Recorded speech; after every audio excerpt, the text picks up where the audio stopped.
আমার প্রিয় ছাত্রছাত্রীরা, সোমনাথদার কোচিং সেন্টারে তোমাদের সবাইকে স্বাগত। আজকের ভিডিওতে থাকছে, দেখো, নতুন পাঠ্যক্রম, দশম শ্রেণী, ভূগোল ও পরিবেশ, সমরেন্দ্রনাথ মোদক, দ্বিতীয় অধ্যায়, বায়ুমণ্ডল। অনুশীলনীর প্রশ্ন উত্তর শুরু হচ্ছে 54 পেজ থেকে। ফার্স্ট পার্টের আমি ভিডিও দিয়েছিলাম, যেখানে আমি তোমাদের এই অবধি প্রশ্নের উত্তর সমাধান করে দিয়েছিলাম। আজকের বাকিটুকু প্রশ্নের উত্তর আমি সমাধান করে দেবো। যারা আগের ভিডিওগুলো দেখোনি তারা অবশ্যই দেখে নাও। এই ভিডিওটির ডেসক্রিপশন বক্স তোমরা চলে যাও, 4টি সাবজেক্টের 4টি প্লে লিস্টের লিঙ্ক থাকবে, জীবন বিজ্ঞান, ভৌত বিজ্ঞান, ইতিহাস, ভূগোল। তোমরা প্লে লিস্টের লিঙ্কে ক্লিক করে অবশ্যই ভিডিও দেখে নিতে পারো। আর তোমরা কোন প্রকাশনের বই পড়ছো অবশ্যই কমেন্ট করে জানাও। তো চলো আমরা ভিডিওটি শুরু করি। তো দেখো, আজকে আমরা এই থেকে করবো, যেমন সত্য বা মিথ্যা লেখো। একের দেখে প্রশ্ন কি বলেছে? জেট বায়ু ট্রোপোপস স্তরে প্রবাহিত হয়, এটি হচ্ছে ভুল অ্যান্সার। আমি এখানে ক্রস চিহ্ন বা কাটা চিহ্ন দিলাম। 2 নম্বর, নিরক্ষীয় অঞ্চলে ট্রোপোস্ফিয়ারের উচ্চতা 18 কিমি, এটা একদম রাইট অ্যান্সার।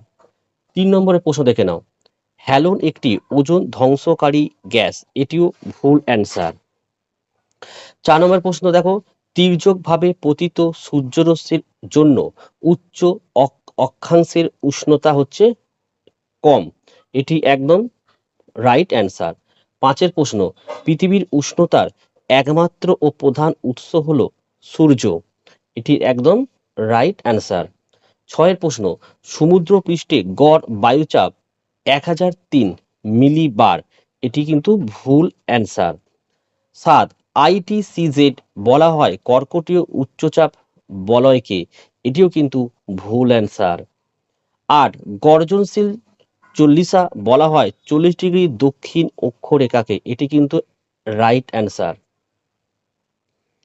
9, দেখো, মৌসুমী বায়ু দ্বারা পরিচলন বৃষ্টিপাত সংঘটিত হয়, এটি কিন্তু একদম ভুল অ্যান্সার। 10 নম্বর দেখে নাও, হ্যারিকেন এক প্রকার ঘূর্ণিঝড়, এটি হচ্ছে রাইট অ্যান্সার। হয়ে গেল। এবার আমরা দেখো, এই যে হ্রস্বের দাগের 2-1টি শব্দের উত্তর দাও, এইগুলো দেখে নেব। চলো দেখো, একের প্রশ্ন কি বলেছে? বায়ুমণ্ডলের কোন স্তরে মেরু প্রবাহ সৃষ্টি হয়? উত্তরটা লিখে নাও, থার্মোস্ফিয়ারে। 2 নম্বরের প্রশ্ন দেখে নাও, বায়ুমণ্ডলের ঊর্ধ্বসীমা কত কিলোমিটার পর্যন্ত বিস্তৃত? উত্তর লিখে নাও, যে ভূপৃষ্ঠ থেকে 10,000 কিলোমিটার পর্যন্ত। 3 নম্বর প্রশ্ন দেখো, ওজোন ঘনত্ব কোন এককে মাপা হয়? উত্তর লিখে নাও, ডপসন এককে মাপা হয়। 4 প্রশ্ন কি বলেছে দেখো, সমুদ্র থেকে দূরবর্তী স্থানের জলবায়ু কিরূপ হয়? লিখবে, চরম ভাবাপন্ন হয়। 5 প্রশ্ন দেখো, উষ্ণতার স্বাভাবিক হ্রাস হার কত? উত্তর লিখবে 6.4 ডিগ্রি। 6 প্রশ্ন, লু কি প্রকৃতির বায়ুপ্রবাহ? উত্তরে লিখে নাও, লিখবে, একটি শক্তিশালী ধুলো বালিময় দমকা গরম ও শুষ্ক বায়ু। 7 প্রশ্ন, যে বায়ু চাপের তারতম্যের প্রধান কারণ কি? লিখবে, উষ্ণতার হ্রাস ও বৃদ্ধি। 8 প্রশ্ন কি বলেছে? পর্বতের কোন ঢালে বৃষ্টিচ্ছায় অঞ্চল সৃষ্টি হয়? লিখবে, অনুবাদ ঢালে। 9 প্রশ্ন, তুমি কোন জলবায়ু অঞ্চলে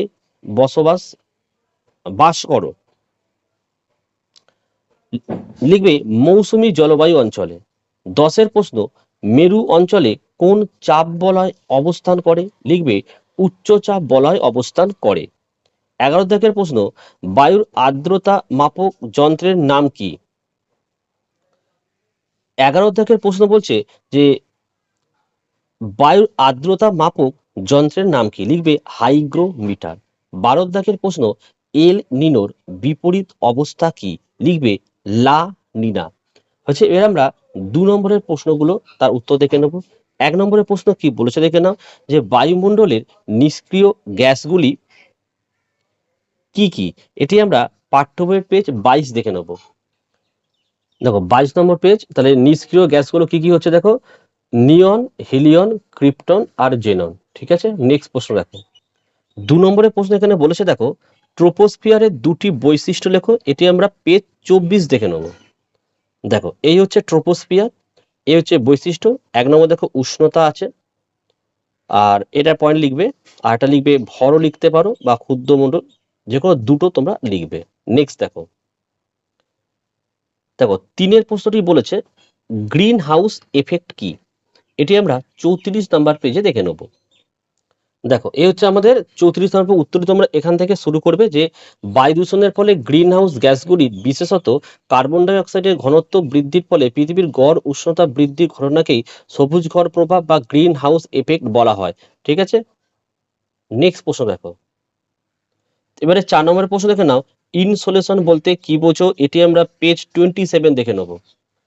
দেখো 27 পেজের উত্তর এখান থেকে লিখবে যে সূর্য থেকে বিকিরিত তাপশক্তির যে অতি ক্ষুদ্র ভগ্নাংশ ক্ষুদ্র তড়িৎ চৌম্বক তরঙ্গ বা আলোক তরঙ্গ রূপে পৃথিবীতে পৌঁছে ভূপৃষ্ঠ ও বায়ুমণ্ডলকে উত্তপ্ত করে তাকে সূর্যরশ্মির তাপীয় ফল বা ইনসোলেশন বলা হয়। নেক্সট দেখো 5 নম্বর প্রশ্ন দেখে নাও, বৈপরীত্য উত্তাপ কি। এটি আমরা পাঠ্যবইয়ের পেজ 30 দেখে নেব। দেখো এই হচ্ছে বৈপরীত্য উত্তাপ। উত্তরটি এখান থেকে এত অব্দি লিখবে এবং তার সঙ্গে ছবিটি দিলে খুব ভালো হবে। ঠিক আছে, নেক্সট দেখে নাও। আচ্ছা 6 দেখে নাও, অশ্ব অক্ষাংশ কাকে বলে। এটি আমরা 38 পেজে দেখে নেব। দেখো এই হচ্ছে তোমার অশ্ব অক্ষাংশ। উত্তরটি এখান থেকে শুরু হচ্ছে এবং এখানে এসে কিন্তু শেষ হচ্ছে। ঠিক আছে, এখান থেকে এই অবধি উত্তরটি লিখতে হবে। নেক্সট দেখো 7 হচ্ছে, দেখো ঘূর্ণবাত কাকে বলে। এটি আমরা 44 পেজে উত্তরটি পাবো, দেখে নাও। এখানে লিখবে 5 ডিগ্রি থেকে 30 ডিগ্রি অক্ষাংশে ক্রান্তীয় সমুদ্র থেকে সৃষ্ট গভীর নিম্নচাপ বিশিষ্ট প্রবল বিধ্বংসী ঘূর্ণবাতকে কেন্দ্রীয় ঘূর্ণবাত বলা হয়। ঠিক আছে, নেক্সট দেখো 8 প্রশ্ন থেকে নাও, বিউফোর্ড স্কেল কি। এটির উত্তর আমরা 40 পেজে পাবো, দেখে নাও। উত্তরটি এখান থেকে লিখবে, দেখো বায়ুর শক্তির মাত্রা নির্ণয়ের স্কেল হলো বিউফোর্ড স্কেল। ঠিক আছে, নেক্সট প্রশ্ন 9 নম্বর দেখে নাও, অ্যারোসল বলতে কি বোঝো। এটা আমরা 23 পেজে পেয়ে যাবো, দেখে নাও। তো উত্তরটা এখানে লিখবে বায়ুতে ভাসমান কেবল কঠিন সূক্ষ্ম ধুলো বালি ছাই ভস্ম কার্বন ও লবণ কণাই হলো অ্যারোসল। ঠিক আছে, নেক্সট প্রশ্ন দেখো। আচ্ছা 10 তুষার ভক্ষক কেন বলা হয়। এটি আমরা 43 পেজে পেয়ে যাবো, দেখে নাও। উত্তরটি তোমরা এখানে শুরু করবে যে প্রধানত শীতে ও বসন্তের প্রথমে পশ্চিম দিক থেকে প্রবাহিত বায়ু যুক্তরাষ্ট্রের রকি পর্বত অতিক্রম করে নেক্সট পেজে চলে আসো। পূর্ব দিকের অনুবাদ ঢাল বেয়ে নিচে নেমে এসে উষ্ণ শুষ্ক হয়, একে চিনুক বলা হয়। কয়েক ঘন্টার মধ্যে প্রেরি তৃণভূমির উষ্ণতা 15 থেকে 20 ডিগ্রি সেন্টিগ্রেড বৃদ্ধি পেয়ে বরফের স্তর গলে যায়, তাই রেড ইন্ডিয়ানরা একে তুষার ভক্ষক নাম দেন। ঠিক আছে, নেক্সট দেখো। নেক্সট হচ্ছে আমাদের 11 নম্বর প্রশ্ন, সম উষ্ণ রেখা কাকে বলে। এটা আমরা 32 নাম্বার পেজে দেখে নেব। এটা দেখো ভূপৃষ্ঠের একই বা সমান সমুদ্র পৃষ্ঠ উষ্ণতাযুক্ত স্থানগুলিকে মানচিত্রে যে কাল্পনিক রেখা দ্বারা যুক্ত করা হয় তাকে সমউষ্ণ রেখা বলা হয়। আচ্ছা এবার হচ্ছে 12 সীমান্ত বৃষ্টি কাকে বলে। এটি আমরা পেজ 51 পাবো, দেখে নাও। দেখো এই যে পয়েন্টার এগার যেখানে সীমান্ত লেখা রয়েছে কিন্তু এটা সীমান্ত বৃষ্টি হবে। ঠিক আছে, কি লেখা আছে দেখো, নাতিশীতোষ্ণ ঘূর্ণবাতে শীতল শুষ্ক ও ভারী মেরু বায়ুপুঞ্জ এবং উষ্ণ আর্দ্র ও হালকা উপক্রান্তীয় পশ্চিমা বায়ুপুঞ্জ পরস্পর মুখোমুখি হলে পরস্পরের সঙ্গে না মিশে যে অদৃশ্য ঢালু সীমানা বরাবর পরস্পর থেকে পৃথক হয়ে তাকে সীমান্ত বৃষ্টি বলা হয়। আমি তোমাদের আর একটা বই থেকে দেখাচ্ছি, দেখো। দেখো এটা হচ্ছে আমাদের গরাঙের বই, তোমরা এখান থেকেও এটা লিখে নিতে পারো। দেখো কি বলেছে, নাতিশীতোষ্ণ মণ্ডলে উষ্ণ আর্দ্র এবং শুষ্ক শীতল দুটি ভিন্নধর্মী বায়ুপুঞ্জ পরস্পর বিপরীত দিক থেকে এসে মিলিত হলে শীতল বায়ুর ঢাল বরাবর উষ্ণ আর্দ্র বায়ু উপরে ওঠে এবং ঘনীভূত হয়ে বৃষ্টিপাত ঘটায়। এই বৃষ্টি ঝিরঝিরে দীর্ঘস্থায়ী এবং কখনো কখনো তুষারপাত হয়, এর অপর নাম সীমান্ত বৃষ্টি। এই উত্তরটা তোমরা কিন্তু লিখতে পারো। ঠিক আছে, নেক্সট প্রশ্ন দেখো। আচ্ছা এবার হচ্ছে দেখো 13 দেখো, হ্যাঁ ট্রোপোপস কি। এটা আমরা 25 নম্বর পেজে পেয়ে যাব। দেখো এই যে ট্রোপোস্ফিয়ারের যে সর্বোচ্চ সীমায় উষ্ণতা ধ্রুবক থাকে বা কমে বাড়ে না, উষ্ণতা হ্রাস হার থেমে যায়, তাকে ট্রোপোপজ বলা হয়।